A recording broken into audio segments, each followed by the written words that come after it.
Flavour use করার আসলে permission নেই নর্মালি কোনো খাবারে। দেখো আমি তো ওটা দিয়ে কি পরোটা পরোটা বানায়। আমাকে খাবার দেন, দেখুন যে পেট গট গট গট গট শুরু করে দিলে একটু পরে। গতকালের খাবারটা রেস্টপ রয়ে গেল, ওটা আজকে গরম করে দিয়ে দিচ্ছেন।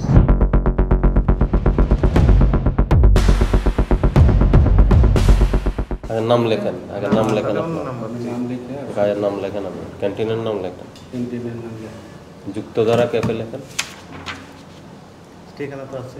অনিয়মগুলো ভালো করে লেখেন। কি লিখছেন বলুন? পরিবেশে খাদ্য সংরক্ষণ।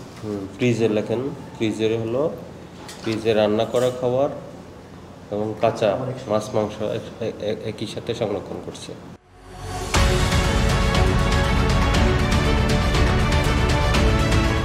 ময়দার খামির মধ্যে মিক্স করে, ময়দার খামিতে ওটা দিয়ে কি পরোটা পরোটা বানায়। লিখছেন, এরপর লেখেন অননুমোদিত ফ্লেভার, ময়দার খামিতে অননুমোদিত ফ্লেভার ব্যবহার করছে। মালিক কিন্তু এটা দেখাশোনা করে না, এটা আপনাদের স্টাফদের উপর দায়িত্ব দিচ্ছে, কিন্তু আপনারা ওটা মনিটরিং করছেন না। আপনাদের অবহেলা দেখা যাচ্ছে, অবহেলার কারণে এই অনিয়মগুলো হচ্ছে কিন্তু। আর এই জন্য গেস্টরা আসে বলে যে খাবারের মান ঠিক নেই। মান ঠিক নেই মানে কি? আপনি যে গতকালের খাবারটা রেস্টপ রয়ে গেল, ওটা আজকে গরম করে দিয়ে দিচ্ছেন। আপনি চিকেন যেটা কালকেটা রয়ে গেছে ওটা ফ্রিজে রেখে দিলেন, আর আজকে ফ্রেশ চিকেনটা হলো, তাহলে দুইটার মধ্যে কম্পেয়ার করতে পারবে না কেউ, খেলে পারবে তো?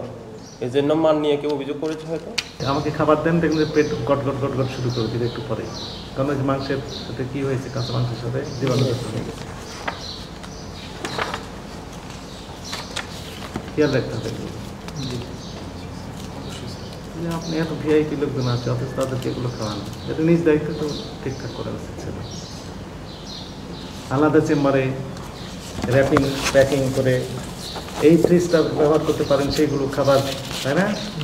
আর ওইখানে কাঁচা মাংস ওগুলো রাখলেন, কার্বন সেন্স করে দুটা ফ্রিজ আপনার আলাদা আছেই। পুডিং টুডিং এখানে রাখেন,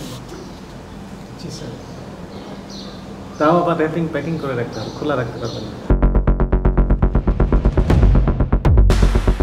আমাদের ফ্রিজে আর কি ফ্রিজারের সমস্যা ছিল, এছাড়া ওই খাবারে ফুড ফ্লেভার ইউজ করা মেয়াদ উত্তীর্ণ না, ওটা ফুড মানে ফ্লেভার ইউজ করার আসলে পারমিশন নেই নর্মালি কোনো খাবারে। এই দুটাই আর কি প্রবলেম। জি অবশ্যই, আমরা অবশ্যই স্বীকার করতেছি, এবং নেক্সট টাইম মানে কি আজকে এনারা যাওয়ার পরবর্তীতে আমরা সাথে সাথে আমাদের ভুল শুধরাই নেবো ইনশাল্লাহ। নেক্সট টাইম যাতে এই জিনিসটা আর কেউ না বলতে, আমরা যথেষ্ট সচেতন থাকি। জি স্যার, অবশ্যই স্যার, এবং এইটা আমাদের অনেক বড় একটা ভুল।